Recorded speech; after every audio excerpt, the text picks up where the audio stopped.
I am your co-host, Lito McDowell. And I'm your other co host, Shamika McDowell, and we are the Marriage Commission.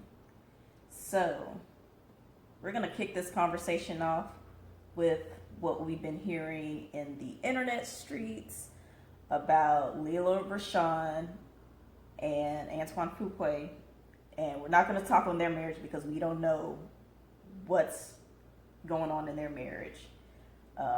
But we do want to talk about what's being said about just marriage and men and women and how they should behave or act or keep themselves up in general. So a lot of what I've been seeing, you said you haven't seen it, but I've been seeing it all in the comment sections, usually men saying that, well, no wonder why this man cheated, because his wife should keep herself up, and there's no excuse as to why she shouldn't be keeping herself up. And blew my mind because I'm like, is that where we are as one of community? And if that's the case, man, it's no wonder why so many marriages are out here failing. Yeah. And when you brought that to me, I expressed to you that I typically stay out of comments on social media. I may trigger some people here, but I feel that there's a certain type of person that lives in comments and especially posting negative stuff on comments. Yeah. Especially men. I just feel like there's not extra time in the day to be negative on a comment, especially dealing with somebody else's marriage or another relationship. So, yeah, I don't put much stock in, people who troll on the internet. So that's not really a representation. I told you that I don't really know of those men. Like, they aren't my friends. And I don't know these people. I go to like either pages. Yeah, I know you don't, but I'm just saying, like, they don't exist in my circle or my life. And because I try to stay away from the comments, then they just don't exist to me at all. And I mean, I know people out there exist who, have different opinions from me, but I haven't had conversations with guys who has expressed to me that if their significant other gains weight or changes their hairstyle or have some type of change in their life, that they'll just automatically leave them. Like, that's not a reality to me, and it's definitely not something that I feel. So for someone to say they can see why another person got cheated on because they didn't keep themselves up, like, that's like social media, internet stuff for me. It's not real life. But see, so we say social media isn't real life, but I think that it's a microcosm of a larger issue. So if people are going on here now, of course people go on the internet and they feel that they're anonymous and they can say anything, but there is a lot of people out there with this mindset that a specific type of person. Well, a lot of them, of that specific type of person, is out there. And so they're making these comments. What is that doing to, I guess, the men and women dynamic? And how does that affect the marriage? Because heaven forbid you get sick. We did a video episode on In Sickness and Health. Heaven forbid you get sick and you're unable to go to the gym and work out, or you take medication and it makes you gain weight. I know from personal experience that for a time, within the past year, I've been on a steroid, and I haven't changed my habits. I worked out what I could, but yeah, the weight gain was there. So to see those comments didn't trigger me, but it did make me wonder, wow, if I were to gain weight, would you still love me? I mean, I know. That's why you asked me that yesterday. Like, I mean, No. Yeah, but I mean, there was something in there that made you connect with it on a personal level. Maybe not specifically that, but just like you say, it brought to question, like, wow, could this have happened? And could this be a possibility in my relationship if there's a change, significant change? Well, I need to know what I'm up against, first of all, because now we're getting into the conversation of attraction, right? So once a person feels like they're no longer attracted to you, that affects, of course, the relationship. Yeah. So obviously physical attraction in this particular, well, I'm not going to go there, but from the comment section, it seems that physical attractiveness or having a certain body type is more desirable than not, and it seems to be the expectation or the norm to expect that if you don't maintain that certain body type, then the higher the chances are for you to be cheated on. Which, I mean, beautiful women get cheated on all the time. So that's neither here nor there. But, I mean, you come into the marriage with a certain aesthetic, with a certain personality, with a certain belief, or that's a certain drive, and if that person is attracted to you because of that and that changes, what then? Man, that's a lot to unpack.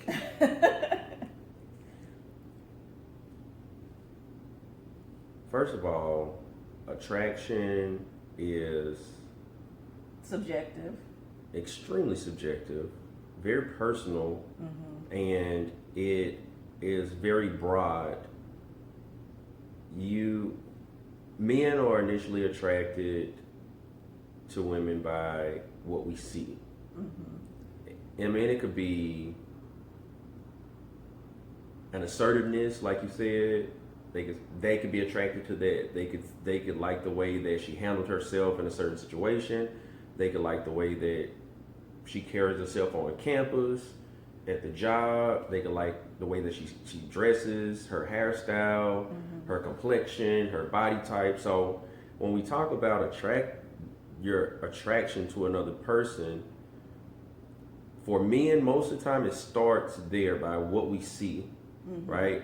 And then as you get into a more serious relationship with a person, it stems, well, I can speak for myself. It stems to, I have to be attracted to a person's mind, I have to be attracted to a person's spirit, and I have to be attracted to the person's body. And really, there's not one specific body type. And, I heard you say that earlier, and there's like some norms and stuff, but people like what they like, It's some people out here that like women with mustaches, and that's cool. Like, that's their thing. Okay, so when that thing that drew you changes, then what?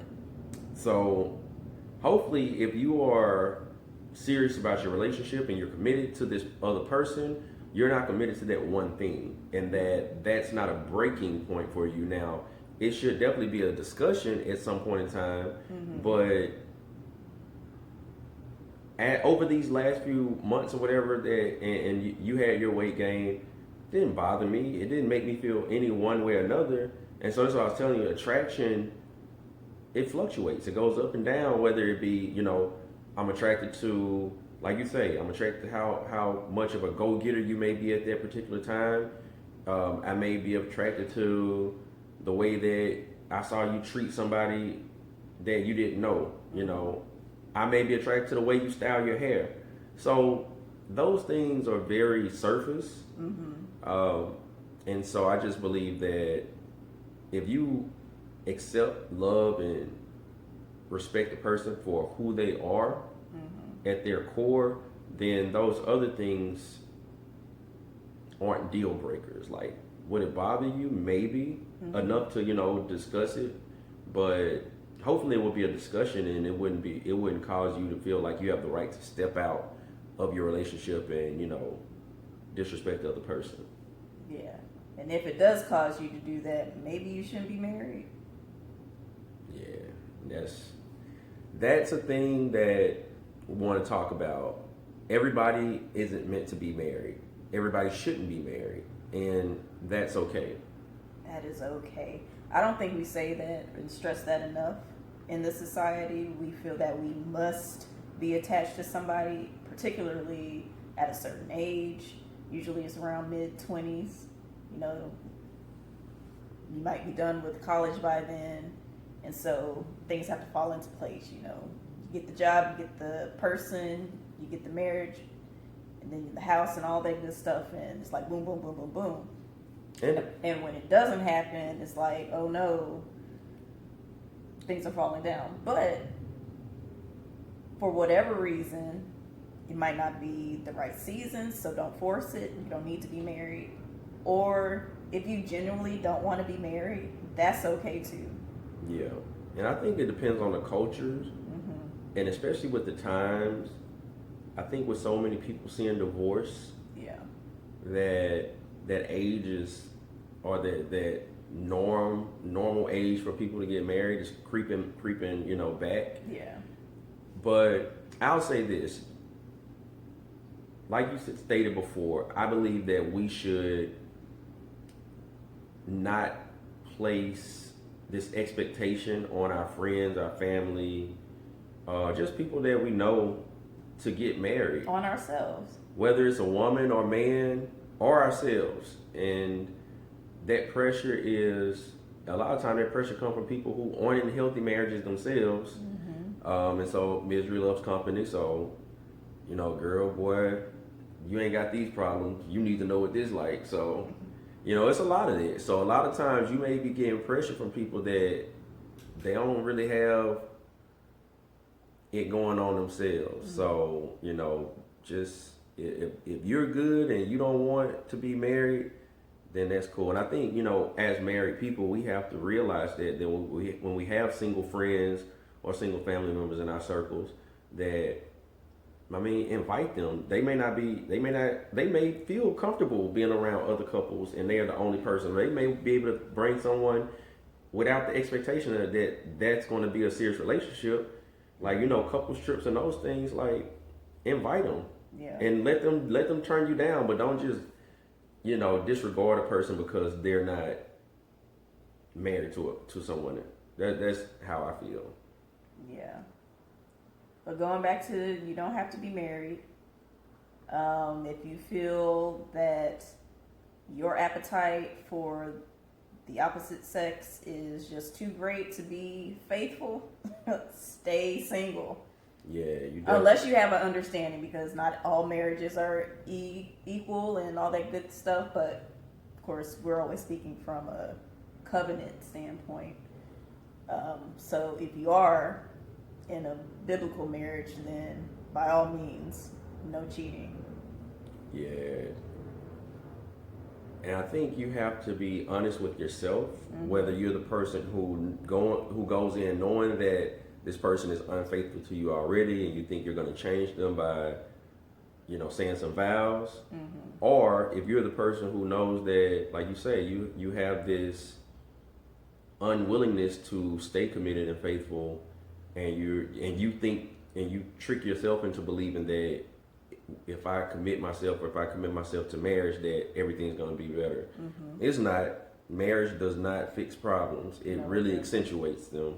Right. And the level of commitment that comes with marriage, it heightens all the flaws that you have within yourself.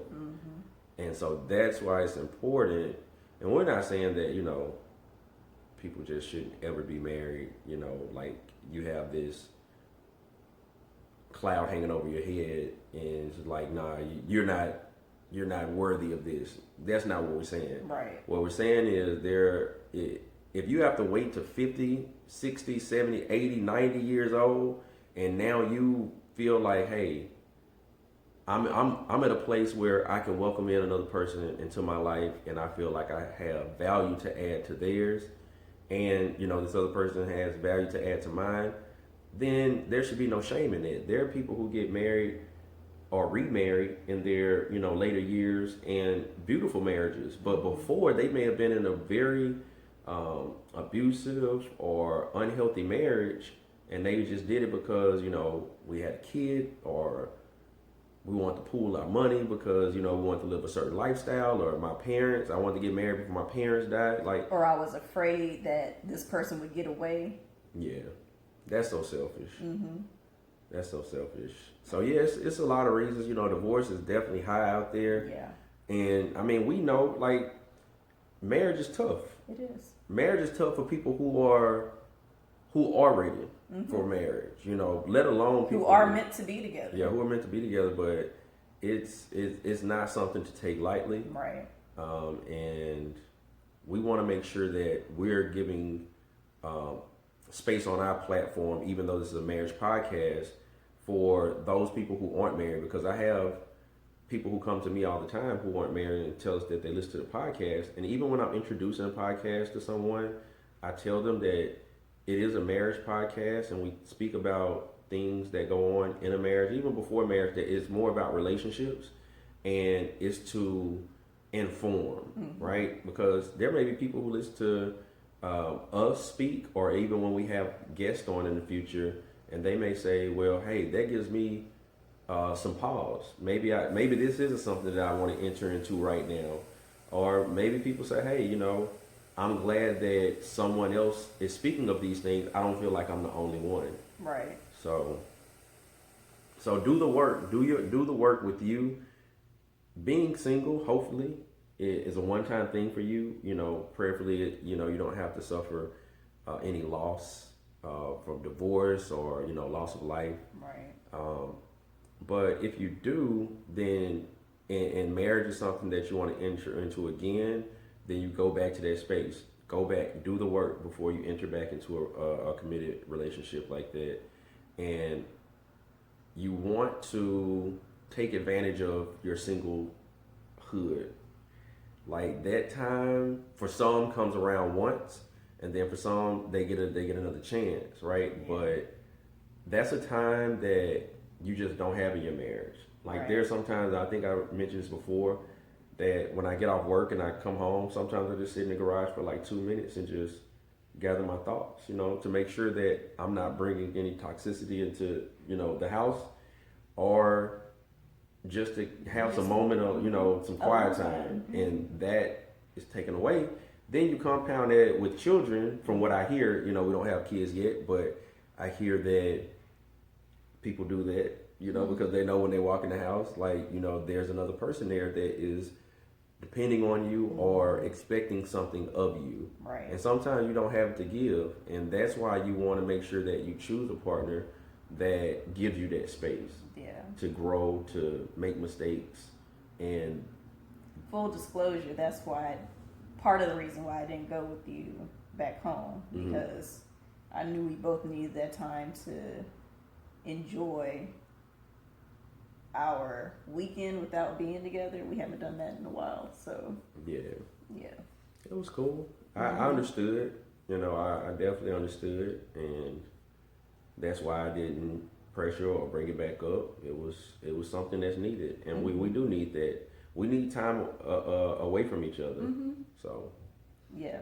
And when you're single, you don't have to worry about that. Your time is your time. Definitely. So definitely. And if you enjoy that, if you're one of I used to be one of those people who couldn't stand to be around a whole bunch of people all the time. So I relished in my personal space and my personal time. I am a through and through introvert, so I get it. But when you're in a marriage, that goes out the window. When you have kids, that kind of goes out the window. So if you are single, if you are that type of person, take that into consideration is all we're saying. Weigh the cost, because as you're gaining something, i.e. marriage, you're also giving up something. So your autonomy, for instance. So just some things to consider. And it's not like, you live on top of each other when you're married. Like, right. We definitely, you have your job, I have my job, so we're away from each other during the day. That there aren't really many hobbies that we have that take us outside the household at the present moment. But you know, you'll go in one room and watch. But it's the fact that you have to take into consideration. You know, if I'm playing a game, it's like, does she feel neglected right now because I'm playing a game, or you have to just consider the other person, right? Even though you may not be around the other person. Like when I went home, right, I had to remember just to call you. I always tell people I'm very bad at that. Like even in the 7-year marriage, remembering to like call and be like, hey, I made it, I'm safe. Like I've never really been that person. Even like going back to school when I was in college, like remember to call my parents and be like, hey, I made it. You know, it'll be 2-3 hours after I've already arrived, and then I'm like, all right, I need to call them. And so I was there, and my brother, he called someone and he was talking to them. And I was like, I need to call Shamika. So yeah, it's just those things. You know, she doesn't bite my head off for doing it, but it's just something to chew on. Right. Does that wrap it up? I think that wraps it up. Okay. But I know I gotta talk about this T-shirt I got. So it says, "Y'all need Jesus." I seen it at Walmart one time and I picked it up, and I really don't wear it because when I saw it, I was like, "Oh, that'd be a cool T-shirt." But I'm thinking about just the people that I used to surround myself with. But so is the message for them? nah, it's just, you know, kind of humorous because that's something that people say, you know, you need Jesus. But I don't want to be walking the streets and like, you know, it could definitely put people off, and that's not the message that I'm trying to portray. Like, I wouldn't be offended, but you wouldn't be offended, yeah. but you know, if you know, we out here living Maybe this life to attract. Maybe that's convicting them. Yeah, You but never know. Yeah, I just don't feel in my spirit good about wearing it. We all need Jesus. So, amen. But I did feel like, you know what I'm saying, y'all family, y'all rock with us, so I ain't think anybody would really mind. And I took the advantage to wearing it, so probably won't see me in the street with it. As always, thank you for joining us. We hope we blessed you in some way. Any parting words? Be on the lookout for season 3. Yes, coming in August. Thanks, guys.